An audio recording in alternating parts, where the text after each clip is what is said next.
Away sa yuta misangkot sa insidente sa Tinigbasay sa Ayungod, Negros Oriental. Patay ang 44 anyos nga mag-uuma sa barangay Gumintok, Ayungod, Negros Oriental niadtong Domingo sa udto. Kinihuman siya gitigbas sa liog ug sa nagkadiyang parte sa iyang lawas. Samdan usab ang iyang duha ka mga kauban nga mag-uuma kinsa giapil sa pag-atake sa magtiayon nga ila ra usab mga kabanay. Apil usab sa mga nasamdan ang mga sospek human mobalo sa pagtigbas ang mga biktima. Gidala ang 5 sa Bindoy District Hospital. Sa investigasyon sa kapulisan, nasayran nga sa wala pa mahitabo ang pag-atake na niudto ang mga biktima human nagtrabaho saad. Samtang nangaon gibutol matud pa sa magtiayong sospek ang nylon saad ug dinhi nahitabo ang komprontasyon sa wala pa mahitabo ang pagpanigbas.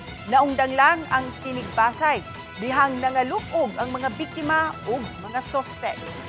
Ay, may tungod ra gani sa kuan ba? Away ka kung kuan yuta ka ba? Ihara sila po ng kon po ng yuta. Wagi klaro ang titulo ba?